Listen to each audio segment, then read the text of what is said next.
Hello, everybody, and welcome to another edition of Magic Mics. We get started as we do each week by introducing my two very nice co-hosts. We're going to bring him up right now. Reuben Bressler. Hello. Aaron Campbell. Oh, hi. Yeah. And we begin the show as we do each. Actually, it's SCG State's top 8 competitor. Wow. Whoa. Big time. Oh, man. Big timing. Just yes. saying. So big time in it. And we're going to begin the show as we do each and every week with the first pick. Now, the first pick is what everyone's talking about, and obviously it's the Pro Tour, because the Pro Tour happened, and we had this like incredible metagame shakeup where decks that no one's... Oh, never mind. Wait, we had the same crap that we've had for like past year. Siege Rhino, still a fine Magic card. Manus Rider, also a good Magic card. And we continue to see that even at the Pro Tour. So no Atarka Red, no Mono Red. Now, Mono Red is one of the last two Pro Tours. That's kind of a lot. That's enough Mono Red. I'm good on Mono Red winning Pro Tours now. But what I was wanting was like the crazy Eldrazi processor thing that no one saw coming. Right. Ulamog just crushing this thing all over the place, where there was like one green-black Ulamog deck, and that was pretty much it that did well. However, you know, we did get to see some cool stuff. Finkel is a real human being somehow with 16 that's debatable. top eights. Might actually just be a robot. He might be a robot sent back in time from the future to play Magic and destroy us all. So yeah, like the crazy thing, and this thing I kind of put on the Magic show, was that you had someone whose career after he got in the Hall of Fame could get him back in the Hall of Fame.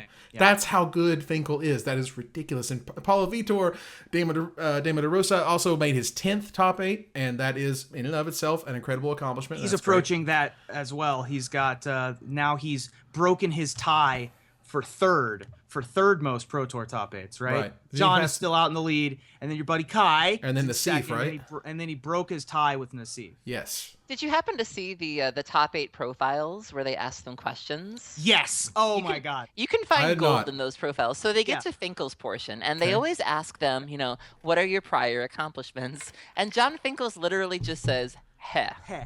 4 letters, ATH. My favorite one was Richie Chen. That's what I'm talking about right there. Yeah, Ricky Chen. Yeah. His was for previous Magic accomplishments. He was like, he got top 24 at Grand Prix like Ottawa City or something. Like that was his previous Magic. I just thought that was also adorable. But that's awesome. Heh is that's a treat. I have to say the one I liked as well is that the winner of the Pro Tour, he said that he wanted to dedicate the win to his fiance because they're getting married. And I'm like, oh, that's awesome. Like he brought her a Pro Tour win. Like how romantic is that? That's you know, screw flowers, screw chocolates. Yeah. Here, honey, here's a Pro Tour win. Those are out.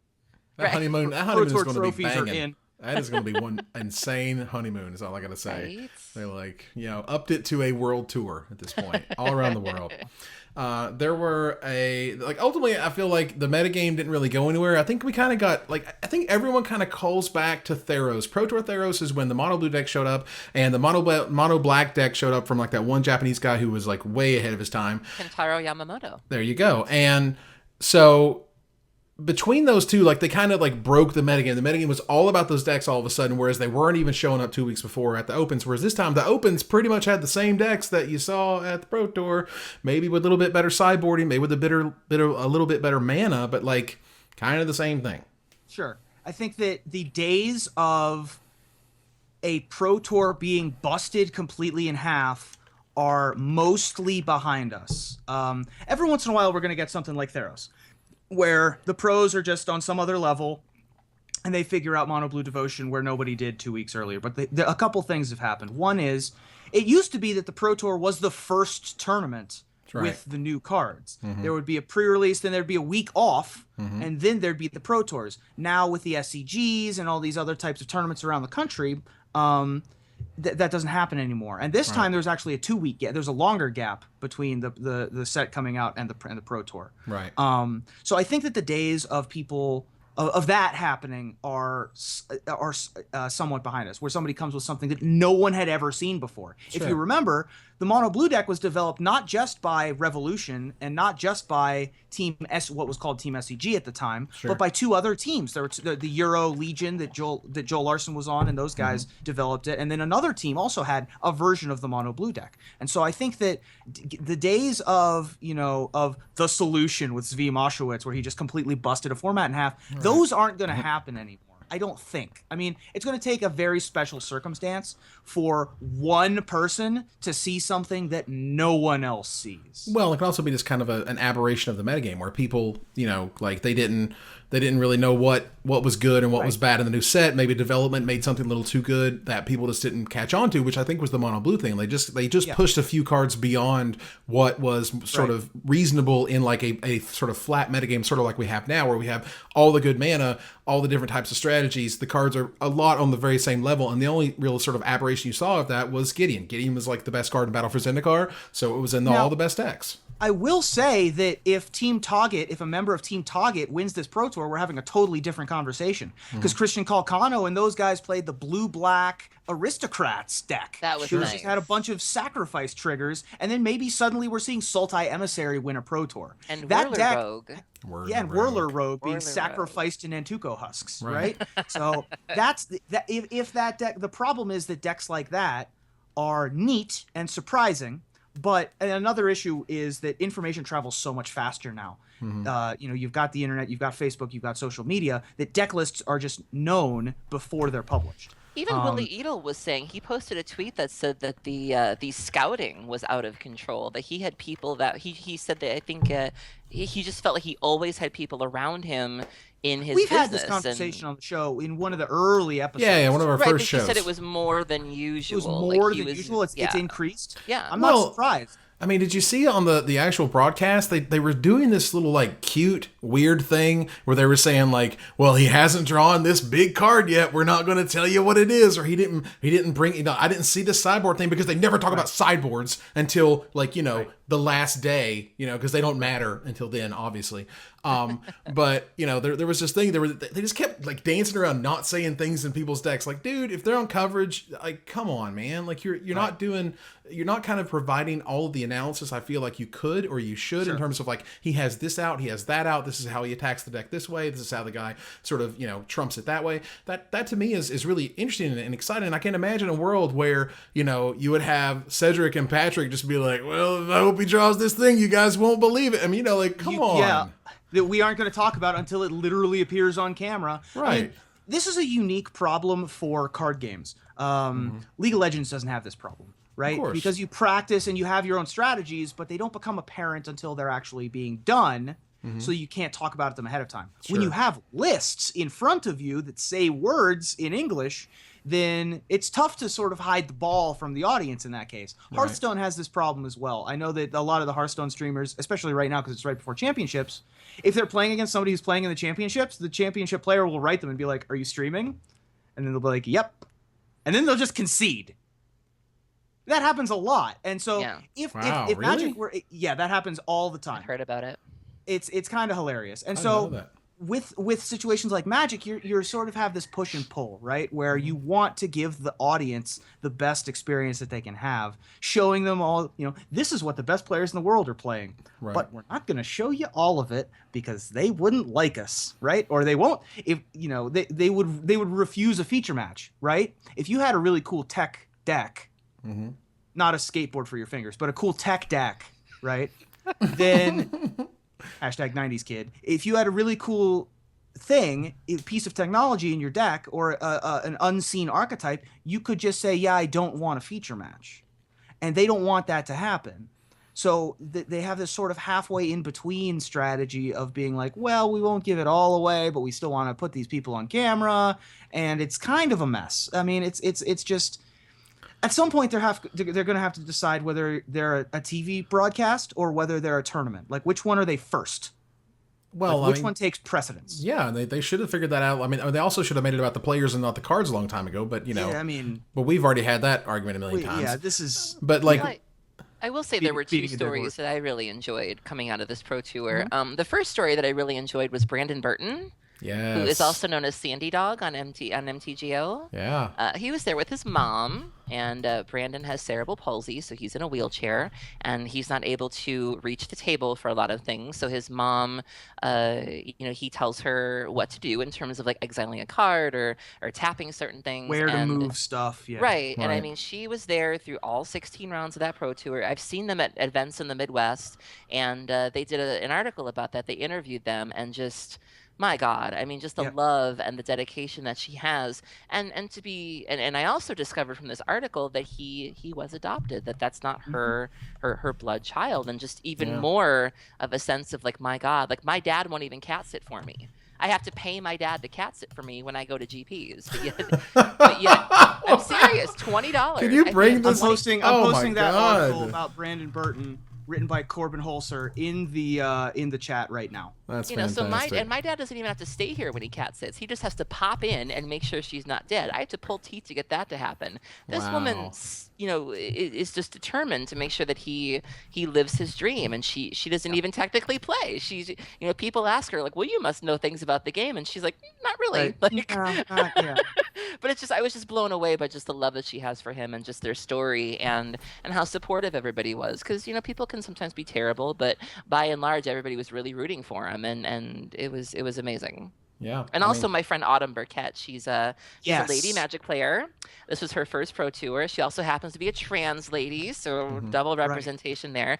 Comes in 11th at her first Pro Tour. No big. Right. I was going to say, she's in the lead for Constructed Master. Wow. Which, by the way, this is the other thing that we should talk about that I completely forgot about during the build-up to the show. Sure. Is that the World's invites are completely shaken up now. Yeah, I don't know if you guys saw this, but like they were just like, yeah, we've decided to just create 6 different new slots. Well, they got rid of all that weird, like, the top player in your country thing, right? Wasn't that what they replaced? Right. That's what they got rid of, because it was always this weird, well, your country's smaller than my country, and your country has all the pros and all this other garbage. Like, so okay. Those things, and two of the slots are going to be the Constructed Master, which is the best constructive win percentage at Pro Tours, just at Pro Tours, and Limited Master. So if you go 60606060, then you're the Limited Master. Or if you go like 60605142, you're probably still a heavy favorite, right? Probably. So even if you don't make a top 8 of a single Pro Tour, you can still be the Limited Master or the Constructed Master, and Autumn is in the lead. I think it's a brilliant idea.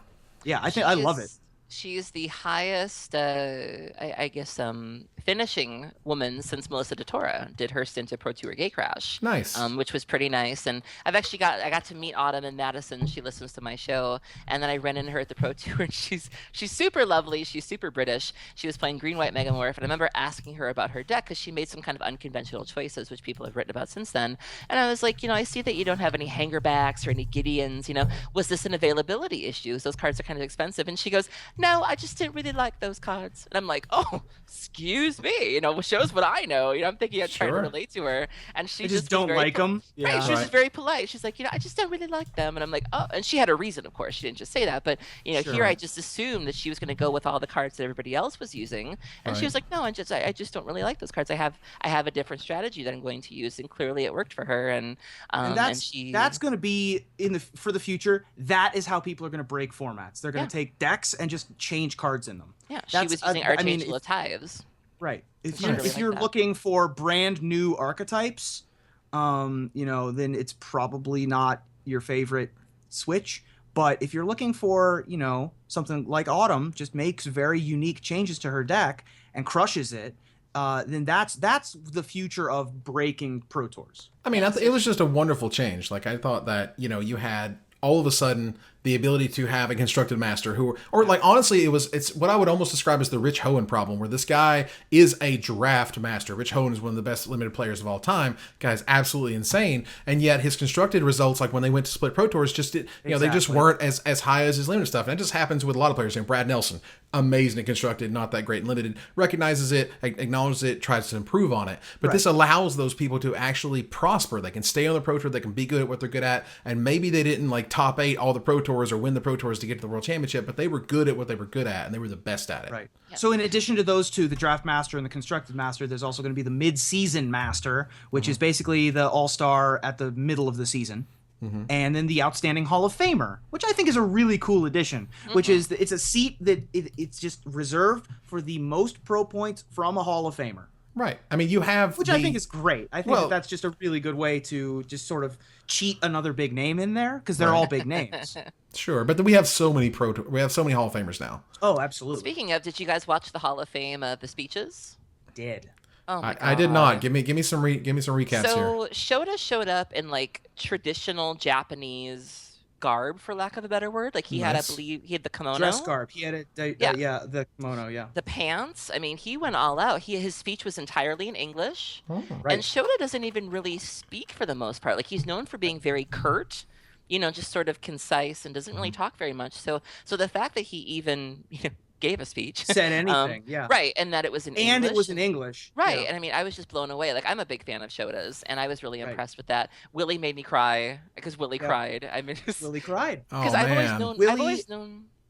I mean, I've known Willie to be a very smiley guy. Like, I remember when I met him in Vegas, his smile was just infectious, and he's just such a happy guy. And I told him how much I appreciate everything he's done for Jund and things like that. So to see him just be like, I want to thank my family, and just, weep on stage, I was like, Willie, no, just... And when the video was playing, and you could Yes. see all the he was sort of basking in this afterglow of all of his peers respecting him, because there was a little period of time there where Willie had this cloud around him for one reason or another, and obviously it didn't end up being true, but he'd always sort of had a cloud around him that he was not 100% above board, which we 100% know isn't the case now. But he had that for a long time in his career. And to come out on the other side of that and to be recognized for all of his accomplishments, and then Paulo gets on screen and says, I wouldn't be here if it weren't for Willie. Yeah. And at that point, Willie just breaks down, which I loved. Dude, that's so insane. Now, just to rewind back just a second to Shota, I can 100% vouch that Shota is a 100% awesome dude.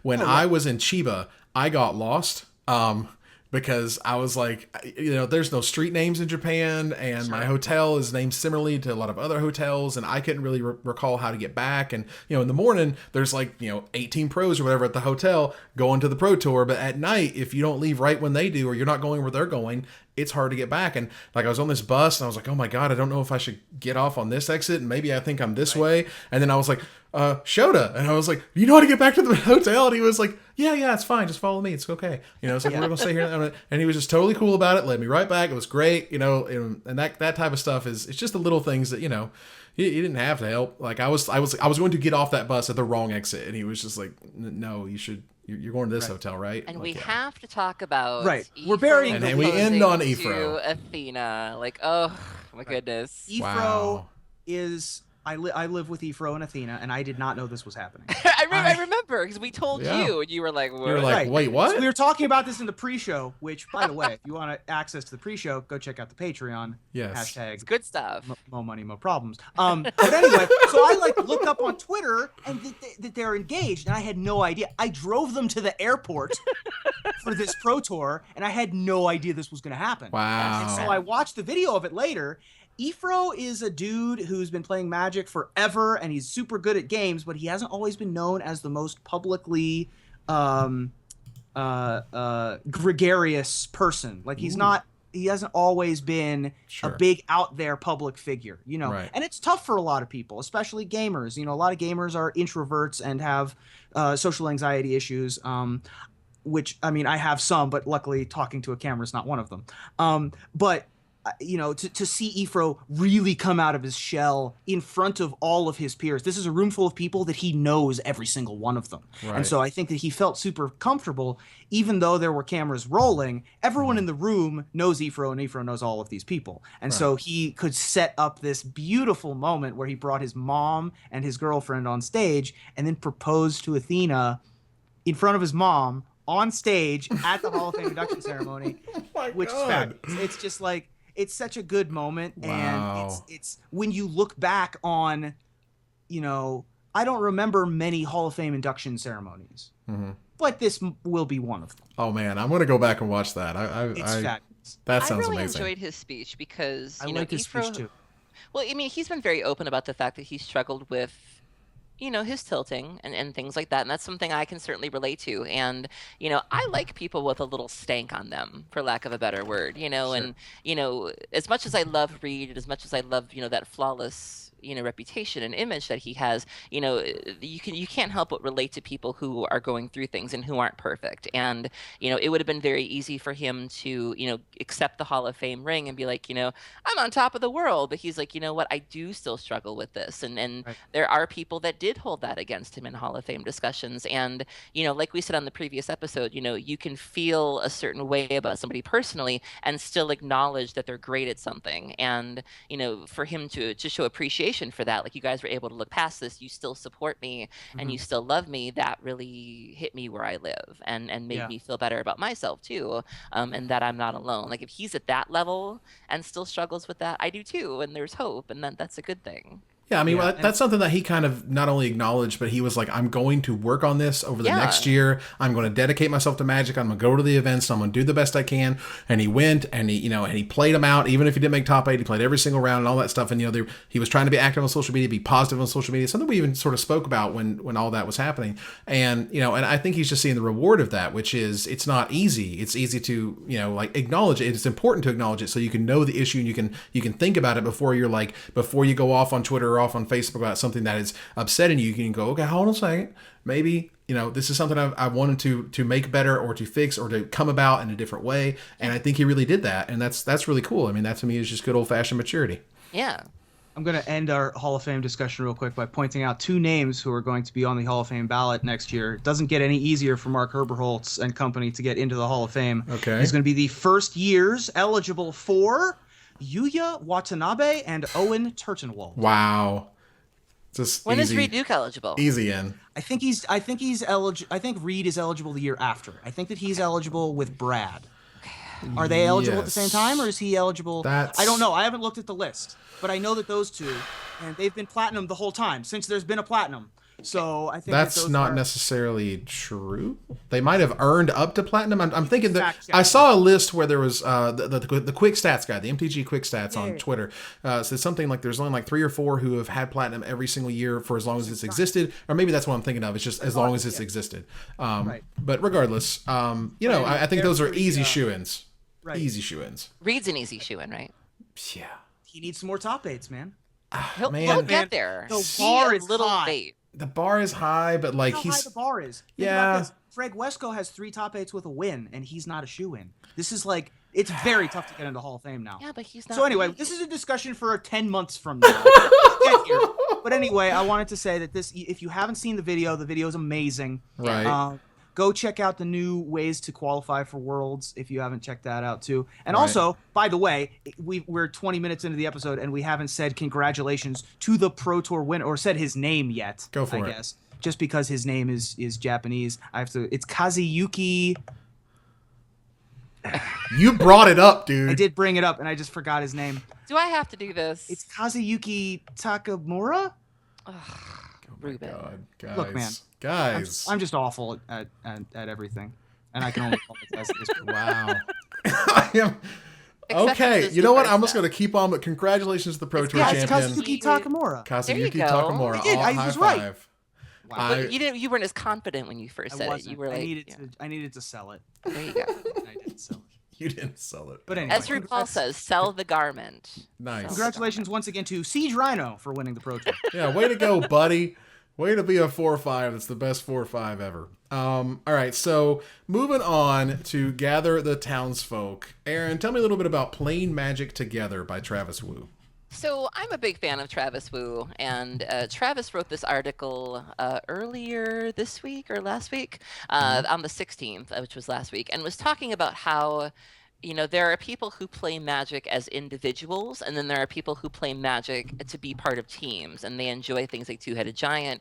They enjoy the collaborative aspects of of getting ready for GPs and getting for Pro Tours, and talking about sort of the benefits and even the cons of each. And it was kind of brief, but then he ended the article by asking people, what are you? Like, what do you get out of Magic? Like, are you somebody that prefers to, test by yourself, to brew by yourself, and you're not really looking for that experience, or are you somebody who prefers to do everything with other people? And it got me thinking about what kind of person I am, and I was curious about what kind of people that you two are. Yeah. Interesting. I particularly, it sort of hit home a spot for me when he said that his own desire for, I'll just quote, my own desire for collaboration over competition is why I've slowly gravitated towards deck crafting over deck playing, and to writing over playing in tournaments, which I thought was, that's a similar career arc to where I started. When I first started, I was aggressively playing on the JSS, trying to make top 8 of every tournament. I connected my self-worth to how good I was at tournaments, and now I'm a writer. I'm known more as a commentator, and being the dude to the left of Evan on this thing. And You've come a long occasionally way, baby. Wow, exactly. buddy. And interviewing people and interviewing people and stuff like that. And I have this unique point in the Magic community where I'm not known for how good I am, Sure. which most people who are known in Magic are known for how good they are. And there's a very short list of people who aren't, who they're known for something else. And so there's certainly a much more collaborative facet to that piece of the game. But it is interesting that people who are known for being good also enjoy the team aspect. Travis has Grand Prix top 8s, and he's designed famous decks that have been staples of formats. He's the living end guy. He's the guy that brought that to Modern. And so, to see it from a big, everyone looks at Travis and is like, oh, he's like that weird hippie dude that makes weird decks. But he's also a Grand Prix top 8 competitor that is a very talented player that's played on the Pro Tour a lot. And so I think that it's a super interesting topic. And personally, I've been to both sides of the spectrum, and right now I'm much more into the culture side, for sure. Yeah, I mean, I think, and that's certainly, I feel like I've mirrored a lot of what you just said, more or less, where basically when I first started in Magic, like we're talking way back, I was like, oh my God, this like fulfilled my competitive sense. And then later, I got out of that and I kind of got back in and I was into the competitive sense again. And it was like, I went to Pro Tour, I went to PTQs and I top 8 my first PTQ and blah, blah, blah. And I loved that. And I went to Grand Prix Detroit and did okay. And, that was one of those things where, that was very important to me. And in terms of like competitiveness, I would just find whatever the best thing was, or when I first started, the second best thing was, because I had this weird habit that I wouldn't get out of for a while, where I'd always pick the second best deck and get beat by the best deck. It was so annoying. Right. I'm like, I'll play White Weenie instead of Affinity. I'm an idiot. Yeah, perfect. But anyway, this is way back. But anyway, but ultimately, and obviously for sort of the work that I've done over the years, it's just, like I'm a culture junkie. I get such a kick out of being able to talk to the community, interact with them, create things that they enjoy. Ultimately, I like that, being able to kind of take my experience and my understanding of Magic as I see it and be able to present it in the world, be able to take people who I feel kind of complimented me in terms of Aaron have a perspective I don't have, Reuben, you're way funnier than I am, and I want to have that for the world. I didn't want to be the one to say it, but you're not wrong. I mean, we all know the bar's a little low. I'll take a dumb joke literally every time I can take one. I did put the John Cena thing in the Magic show this week. Oh my God. Because no one suspected it, and I thought it cracked me up. If something cracks me up, that's why I include it. That's why I do that. Not because I hate people or I want to bust their eardrums. I just thought it was funny, and that's why I do things. Sure. But either way, it's, that's just one of those things that I don't know if I can even see myself as, just in terms of collaborative or competitive. I don't really do much of either. I kind of sort of watch and report and talk and try to present things in an interesting way. And I don't know, I guess that kind of falls in the collaborative sense. And that to me, I get a lot of sort of value out of that. Even going back in my history, though. Oh, I'm sorry, I didn't mean to. Oh no, I was just gonna say it's funny that you say that, because I would actually label myself as competitive. Like, I'm an only child, so I learned very early on how to, like I was very comfortable, playing by myself and not really. It's not that I also, coincidentally, I didn't have a lot of friends growing up because I was different. I was the queer kid. I didn't know who I was. And so, all of those things sort of conspired to make me very comfortable playing by myself. And, living in Milwaukee, there aren't many opportunities to be part of a play group. And I also don't drive. So, I don't have the opportunity to travel to events, and finding rides can sometimes be difficult. So, again, all of those things have sort of conspired to, get me used to playing playing by myself, and I also play very crazy decks, so being on a team and wanting to play Dredge isn't always conducive. But I like playing by myself. I like that I can play at my own speed. I can make changes without having to answer to anybody, and without sounding too harsh, it's a lot of work to get everybody to get along. The few times that I have tried to get into a play group, there's Facebook drama. There's this person loaned me this deck. This person wants to play this card. And that's time and energy that I would rather spend grinding daily events on MTGO or reading up on MTG Salvation. And some people don't mind putting that work into a play group just to make the play group happen. But, me being me, it's like, I'd rather just go off and do my own thing. Like, I don't have time to mediate differences and get people to play the right thing. And I would just rather play by myself at that point. So I would and both is okay. Totally. And don't get me wrong, I love Sorry, isn't it? There are pros that are both types. There's Shadow Yasuokas and Sean McLaren's. Yeah. And there's Willie Adles and Louis Scott Vargas's. And don't get me wrong, I like going to events, with my friends. Like, I definitely like that aspect. Like, especially if I do poorly at a GP, it's really nice to be like, you know what, I went 2-5, but we're gonna have a kick-ass dinner tonight. And I like that aspect, but I just don't necessarily like people around when I'm trying to get better at something. I'd rather just figure it out for myself. It's a really interesting aspect for me that there is no best practices. There's no, and this is kind of sort of a very industry kind of term, but there is no guide to how to run a good Magic team.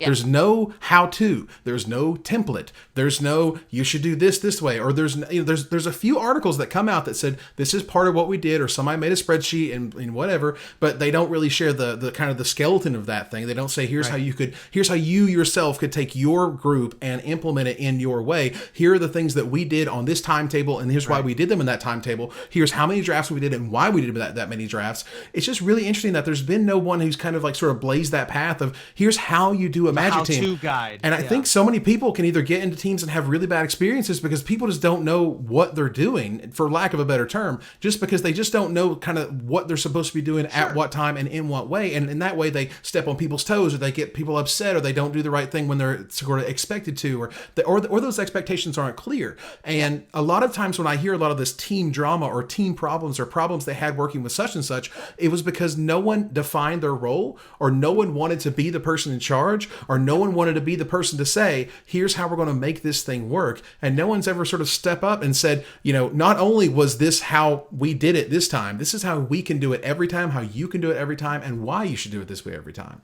Well, it's also not. There are so many variables in creating a team. Yes. Just because you're a good Magic player that wants to be on a team does not mean that you'll automatically find the team that you belong with. Sure. I think that Channel Fireball got kind of lucky, I guess, right at the beginning, that they had this core group of 5 or 6 guys that all really liked all of each other and worked well together. Sure. That's very lucky. You can have people that you like who don't necessarily mesh with your team style. There are a lot of pros in Magic who, bounce between team to team to team, between Pro Tours. They're perfectly nice guys. They're very smart people, and they just don't have a home with a team.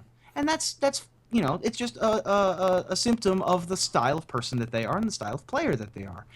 So I think that it's a unique thing to Magic because unlike other games that have teams, there's no manager role. Yeah. And so that's a weird thing with Magic, where it's a team, quote unquote, is more like a pickup team. Right. There's no coach, there's no manager really in a lot of these teams. There are sponsors, but the sponsors sort of like give them money and then let them do what they want with the money. Yeah. There's very rare. There's been a couple instances. Team SCG, of course, was one of them where they actually had a much more active role in the structure of how things were going to go and like. Cause obviously I know more about that because I went with them and I was sort of a representative in the house, but not on the team. Humble brag. So humble brag there, a little bit of the. I got well, but you see the struggle of people not wanting to be that guy, not wanting to be the person in charge. Actually, the way I would think about it is like Team Fortress 2. Everybody has a different role on the team. And whether you're the medic or the spy or the tank, whether you're the deck builder or the draft master or the tuner or the cook. Right. Or the person who Or makes the meals. dad? Yeah, like these are legitimate roles that if you were to define them and you were to say, okay, if your team consists of X, Y, and Z, here is how you could run things. But like you need this in place. You need someone who is going to take command, take control, be the guy who gets the hotel rooms, be the guy who makes sure everyone's got their flight. And yeah, it sucks. But if you don't do these real sort of core steps of making things happen logistically, you can have a lot of problems, I think, in terms of like making teams work. And I think a lot of teams fall apart because they either don't define it or they don't want to, or they have no interest in and sort of seeing what works and what doesn't. And I don't blame them because it's kind of organically what's happened with all of Magic players anyways. They kind of find people they like to hang out with and play cards with, and they work. Why do they work? Because friendship, you know what I mean? But like, and it's not because we're here to be the, sort of grind out every last percentage point in this Pro Tour, which you can if you create a process and you follow that process. Yeah. Friendship is magic. You're darn tootin' it is, sir. Oh no. You are absolutely darn. I wouldn't tootin'. know. I play Dredge. I don't really. Wow. Right. Friendship wow. is not Dredge. That's No, Dredge is not friendship. Yeah. Dredge is pain. So we're going to move on now to another article written by Danny West, a good friend of mine, amazing person, awesome streamer. He streams on _Scrivener. He sometimes speed runs. I watched him play some Super Mario Brothers 3 and stuff, and he's awesome. And he was talking about how the new green does all the things, and he kind of, he says, like, here's green white megamorph, and look at what green white megamorph is doing, and check out where alpha had regrowth and its ancestral recall was natural selection, which it's actually ancestral recall was giant growth, but he's just kind of bringing up natural selection as an example of like, what is this? What is green doing on through the years? And so it was really interesting perspective for me because I personally had a period in time which I learned Magic and stopped playing Magic. That was from Ice Age to Exodus. And then I came back in Darksteel and Fifth Dawn. And Fifth Dawn, he kind of brings up Eternal Witness. And he kind of starts from Eternal Witness and says, Eternal Witness goes to Vengevine. And then eventually we kind of make our way to Den Protector and Death Mist Raptor. And why is it that recursion is a green thing and not a black thing? Because black should be coming back from the graveyard and should be, kind of... zombifying things and so on and so forth. And the power of the green throughout the years, whether it's Thragtusk, which a lot of people can imagine would be overpowered, but it was really needed in that format, where Oracle Moldiah was an incredible green card. And honestly, green used to be like a complete joke. I think people don't always remember, or some people just don't have enough experience with Magic to know that green was awful, man. It was horrible back in the day. Really bad for like a 5-year span. It just wasn't a playable color. Right. It was like you had Urim Jin and jokes. And, there's not much else that you could do there. And so, now that we have some really cool things happening in green, green's getting some really powerful cards. It's a thing that, when I first kind of started making the Magic Show and sort of paying attention to this type of stuff, where I was able to talk to Wizards R&D, and they were just saying like, well, green's going to get better, white's going to get better. This is a world where Oblivion Ring never even existed. Back in the day, white was bad, green was bad. Right. All the other colors were way better. And, slowly but surely they've kind of kept sort of pushing the colors in the directions they wanted to go in. And I think green's in a great place. Like Den Protector and Death Mist Raptor, if those two cards didn't exist in the way they did, green probably wouldn't be as good as it was today. I'm glad green is one of the pillars of the format. I want green to show up. I like the fact that green has these really cool, unique, like there's zombification stuff in black, but there's not just zombification stuff in green. It's very either like return it to your hand or recur it in some interesting way. And I think that's perfectly fine. Well, I think the argument, and he sums it up with a paragraph. So he says, blue gets counterspells, card draw, occasional artifact tricks, and giant idiot sphinxes, which I love. Black gets discard, disruption, removal, and reanimating, which I love. Red gets burn, random card draw, discard, and haste creatures. Which I love. Right. White gets mass removal, attack, block, removal, life gain, little creatures, and green gets mana creatures, ramp, flexible permanent removal, regrosses bodies attached, auto reanimations, card draw, discard revenge, hexproof stuff, life gain, can't be countered stuff, and it's just like, good. Yeah, that's just all of it. Great. Yeah. Right. It's not saying that they can't have a little more, but it's just going where it's like, where do you draw the line at that point? Like, I draw the line in that it's still not anywhere close as good as blue. No, well, here's the thing. Blue. The reason why blue is such a good color and why it's always been the best color is because the three things that it can do: card draw, everything's a card; counter spells, everything that isn't a land is a spell, and they can get countered; and bounce. Or control effects. Or control effects. And most things are permanents. So they get to interact with everything. whereas black has destroy creatures. There are things that aren't creatures, right? Right. So it's like, that's why blue is so powerful. But the fact that green has all of these tools now, they have such a wider swath of things, they're catching up to blue in terms of their utility, which is kind of unbelievable. I mean, love that. You look at a card like Collected Company, for example. I don't know where in the color pie that would fit, but it certainly fits the most in green, even though there isn't really another card like it, right? Well, there was, and then they banned it. Which was... Like There were- birthing. Yeah. Oh, Birthing Pod. Yeah, I mean, All right, which is also green, but it's also kind of colorless. But like, I mean, I could see maybe white getting that type of effect of Collected Company because it's three small creatures or up to two small creatures or what have you. But regardless, it's one of those things where it's like, obviously all these things are cyclical. I only say blue is the best because we're talking about the timeline of Magic, not necessarily this exact format. Yeah. But ultimately, like, I'm okay with green getting better. I'm so happy that white is now like a great color. It's a great color. It used to be awful. Back look in the at Lorwyn days, it was awful. you look at the best decks in the format, Abzan and Blue Abzan, Right. Jeskai and Dark Jeskai. Right. So you have Abzan and you have Jeskai. The only color they share is white. That's correct. So, it's like white also used to be a joke where it was just like, oh, you have Savannah Lions, that's adorable. Psychotog, right? And now white and green cards have won Pro Tour, most of the Pro Tours for the last 3 years. Sure. Well, I have a hard and except the fast red ones. rule. I don't Well, play the white red ones. I don't play white after Labor Day, so I'm not gonna be. Wow. Well, so you're just not meta. going to win those Pro Tours then. So meta. I love it. So, yeah, I mean, again, obviously Danny puts it in a great way because he's a fantastic writer. But I think to me, it's a little bit of the tunnel vision in terms of like, I think of Magic as this 20 plus year thing that I've experienced and I've been able to see change and morph and see things happen. And, oh man, green's great now. Awesome. Green's great now. Like green needs a Vengevine where you're like, oh God, that card could be way overpowered. It's not even so much that green is great. It's that green is everything. So like I say lots of blue. things. I say blue and you think control. I say red and you think aggro. I say white and you probably think aggro. I say black and you probably think control. I say green and it's just like everything. You have wild Nakados and you have Thrag Tusks and everything in between.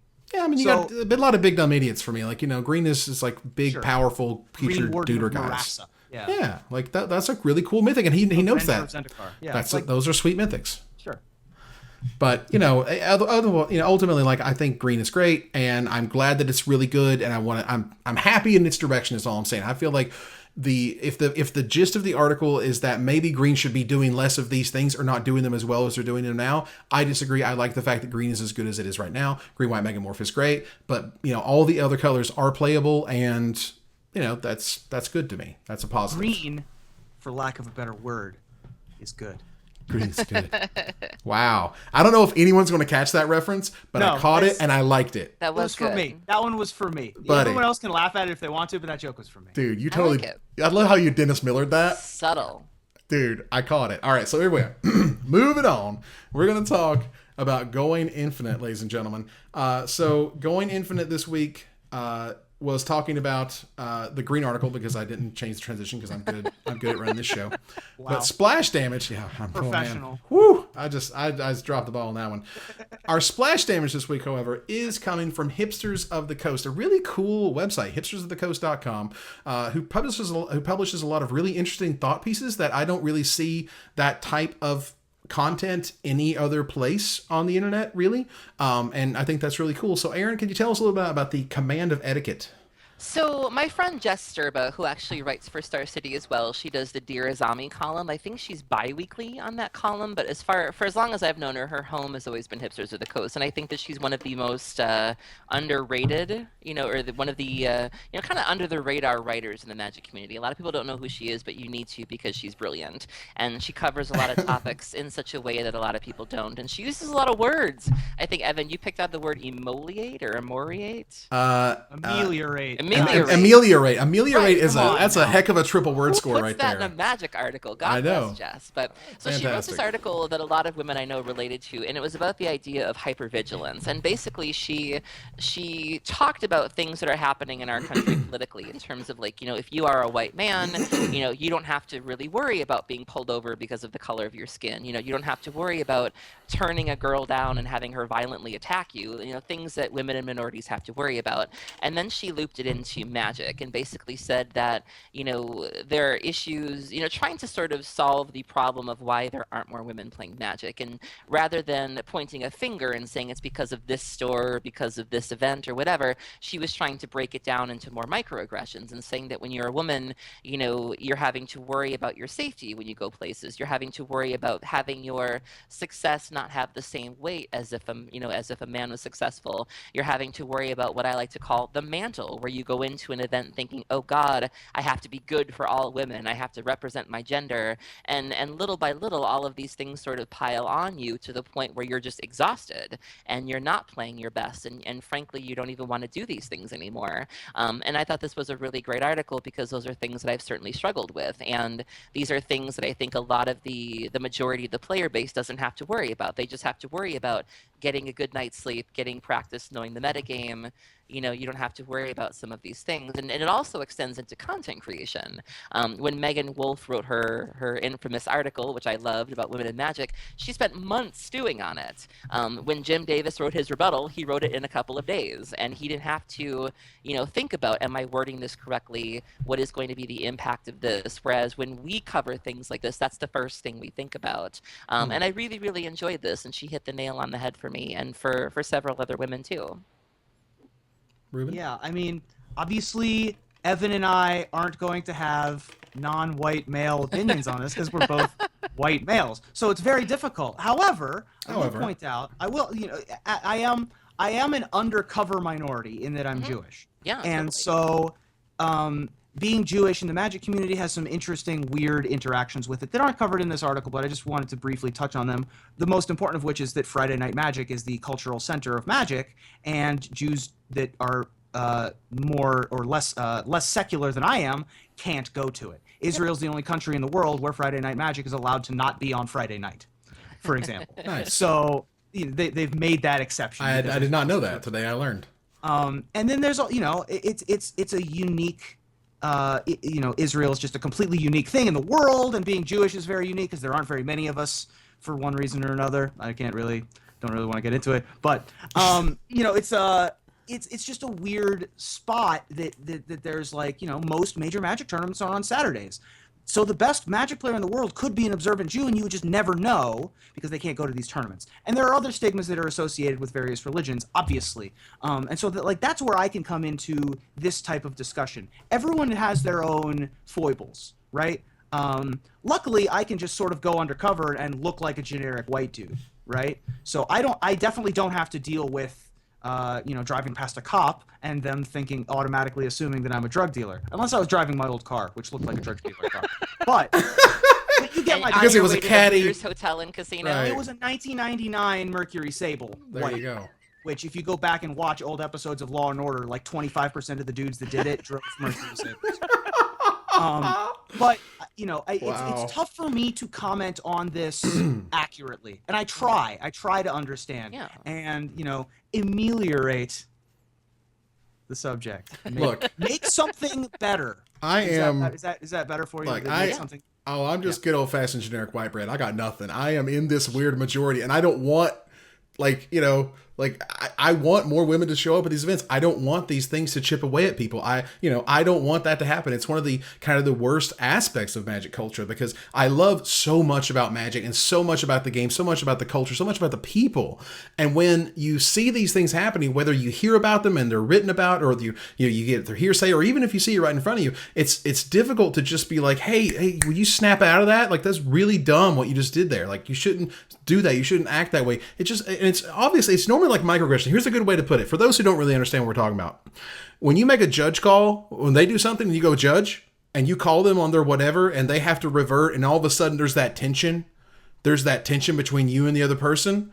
Yep. That a lot more than, and correct me if I'm wrong, Aaron, that to me is kind of where I'm feeling. Is where, all of a sudden it's like, oh, we're not cool anymore. Event you go to, right. I mean, there's a tacit underlying message of that. It's not that it's true, but a lot of people consider themselves to be representations of their people, whoever their people are, whoever I self-identify as. And so certainly in a culture that's almost as, it's a pretty monolithically white male, affluent, young, dudes with too much money and time on their hands who are pretty smart but were made fun of in high school. Like that describes like 80% of the higher echelons of Magic, right? Yeah. I would guess. Yeah.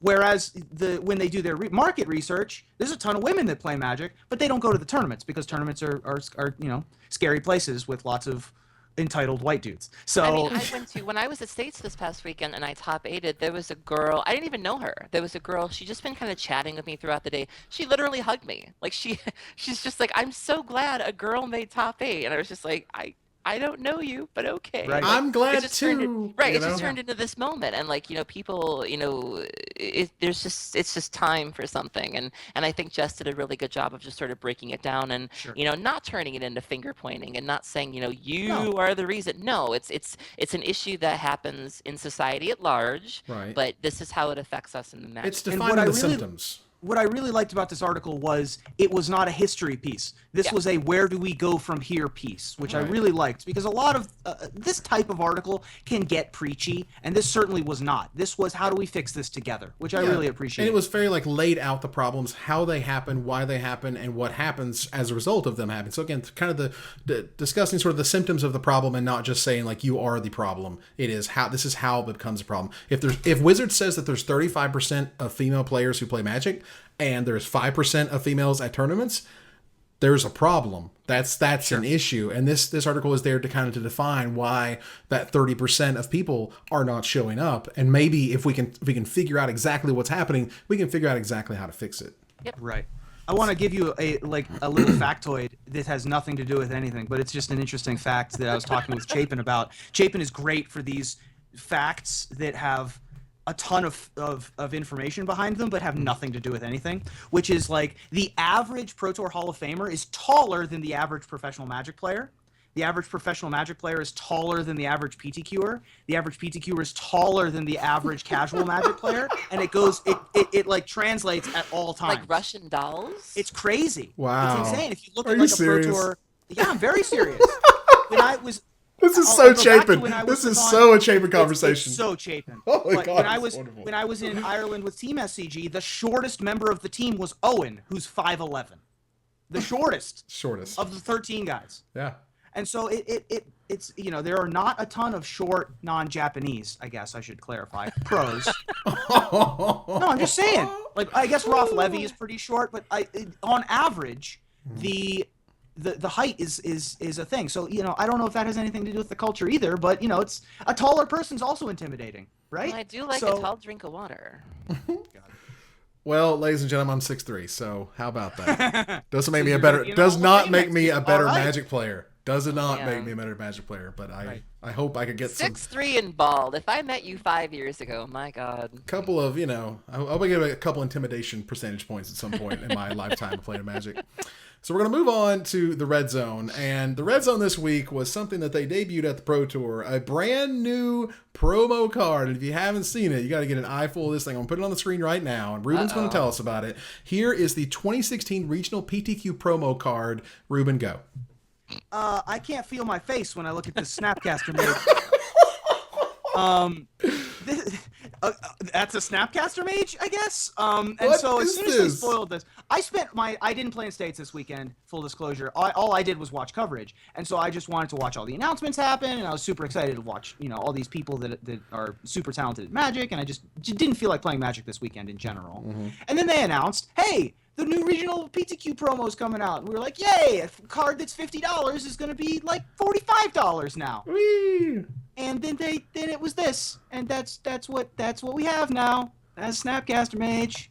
Hooray! I just, We did it, and that's not anything. And so, that's not a Snapcaster Mage. I hate to break it to you. It's not. It's some artwork they had left over from Magic Origins. It's a Viren mage, as I understand it. And Vryn. And you have this red, sort of magic going around because that's what blue cards do is make red stuff happen. And Force of Will. But the other half, dude, a card made in Alliances in 1996. I know. And that's the best start example with I me. could come up with. Exactly. So we have all right. So here's the thing. if they had just kept the arm cannon thing from the original Snapcaster, the Mega Man-esque, like huge, cool, like super cannon thing, that could be the link between all of these cards, but they didn't, and that's incredible to me. Like Dark Confidant has the chair. Like Yeah. that's Dark Confidant's thing, is that he has the chair. Shadow Mage Infiltrator is sort of like Shady Wispies. Like that's what Shadow Mage Infiltrator is, right? But and so if you tie those all together, it's fine, right? Solemn Simulacrum, it looks like Chappie from the not quite so hit movie Chappie. From that movie you didn't see because it tanked. Great. So anyway, what I did was I was like, I'm just gonna tweet this thing about how I'm gonna build a new deck that's gonna have, the Commander Sylphan Safekeeper and the, Modern Masters Dark Confidant and everybody's favorite sassy black woman Meddling Mage and I Can't Feel My Face Snapcaster Mage. Right. And I tweeted this, and this kind of took off and became a Reddit thread that was real popular for a couple days last week. Yeah. And then Mana Burn 777 made the deck list for me. Yay. And just posted all of the different arts of all of the different Sylvan Safekeepers. And the lands. Front. Meddling Mage, Yes. right. Meddling Mage, Shadow Mage Infiltrator, Solemn Simulacrum, new art lands on everything, and mismatched basics. Oh, it was gorgeous. That was a treat. And so, yeah, it's not so much that they took Tiago Chan off the art. I just really, those lions that are at the front of a PF Chang's? You know what I'm talking about? When you go to PF Chang's, I'm just going to let you have this one. That's what his cannon arm looked like. It was a cannon arm with a lion on it. Remember? Yes. Yes. Do I need to wait for you to catch up to me? No, dude. I'm with you. You I can definitely continue. want the lion shooting fireballs cannon to be the thread that connects all the Snapcaster mages. Well, I yeah, would be ultimately, perfectly content. that I think that you can define a defining thing because they just don't want to put the likenesses on twice. I get it. So if they just have to not do that, then make it a part of the costume, make it part of what they are, and have them kind of look the same and feel the same, and that way you can actually make that stuff link and feel like they're connected cards versus like literally some random piece of artwork that you had, and just because it says Snapcaster Mage on it, it's gonna be $100, not any other reason. And it's okay if you like it, by the way. If you like it, high five. I'm glad you like it. I don't. I've already made fun of it in the Magic show, so whatever. It's okay. I mean, the point of these regional PTQ cards is to put more of them into rotation. There aren't enough Snapcaster Mages, even though it was a rare, not a mythic, from Innistrad. There just aren't enough of them. And so having more of them, that's good. I'm glad that there are more of them. Count your lucky stars. That thing wasn't mythic. Right, but your history's greatest monster if you play them over your original Snapcaster Mages. Yes, they'll cry. They'll weep in your deck box as you don't use them. So we're going to move on here to our final bit, which is always the finisher. And the finisher this week is that one of the most popular Reddit threads from MagicTCG this week was from WhinyTortoise, who created an entire Star Wars Magic set with new abilities like Hate, Meditate, and Spaceflight. Really cool set. I'm actually thinking about doing... Yeah, I'm actually thinking about doing a Magic Show episode on it to really kind of highlight, like, this guy went really deep, or his team, his buddies. I think they did a great job. I was really impressed. You got to check out the Death Star land. It's absolutely amazing. So what beloved... And Loyal Tauntaun. Sorry. Oh, yes. Loyal Tauntaun was my favorite. So what beloved movie series would you guys like to see get the Magic set treatment? I'll go first. So this past summer's most popular movie franchise combines with the largest trading card game of all time. When the park is open and Jurassic World set comes out next fall, I know I will be getting my hands on a set of Chris Pratt's, foil Chris Pratt's. It'll be like $50. So a set of them, not of Chris Pratt. You Yeah, aren't going to get your hands on Chris Pratt. For Chris Pratt's. I mean, I could. Right. You doubt my abilities. Reuben? Sure. Well, anger, sadness, joy, disgust, and fear come together to bring us the Inside Out set. Get ready to meet the little voices inside your binder. And it's perfect. It's perfect because blue brings everybody sadness. Yes. Everybody hates that. That's exactly right. And so I'm excited for the retelling of that one time Liliana got a hold of everyone's favorite blue planeswalker and tied him to the bed for 50 Shades of Jace. Yes, 50 Shades of Jace. 50 Shades of Jace. That's a very difficult thing to rattle off. Easy for you to say. It's easy for me to say. It's tough for me to think about because... Please don't. I'm Stop not thinking about it. Yeah, it's too late. And that ends, ladies and gentlemen, another episode of Magic Mics. I want to thank you guys for joining us as we do here every week, talking about all things Magic. Thank you, Reuben. Thank you. Thank you, Aaron. Thank you all of our wonderful supporters on Patreon, patreon.com/magicmics, where you can not only get this show, you basically get an entirely other show, a new show that is like the hour before this, where we're warming up and we're talking about stuff, and it's not safe for work. So much tea. And there is no tea and no shade and no pink lemonade. Patreon.com/magicmics. God bless you all. You all are wonderful. All right, so ladies and gentlemen, we hope you support us on Patreon, or follow, like, tweet, favorite, share, and do everything social that tells people that we exist. Catch us online at twitch.tv/magicmics, on Twitter at magicmicecast, on Reddit at reddit.com/r/magicmics, and on Facebook at facebook.com/magicmics. Talk to us privately at magicmicspodcast@gmail.com. Follow the audio-only podcast at magicmicspodcast.libsyn.com, or find us on iTunes, or join us here next week, same time, same place, for another episode of Magic Mics. Good night, everybody.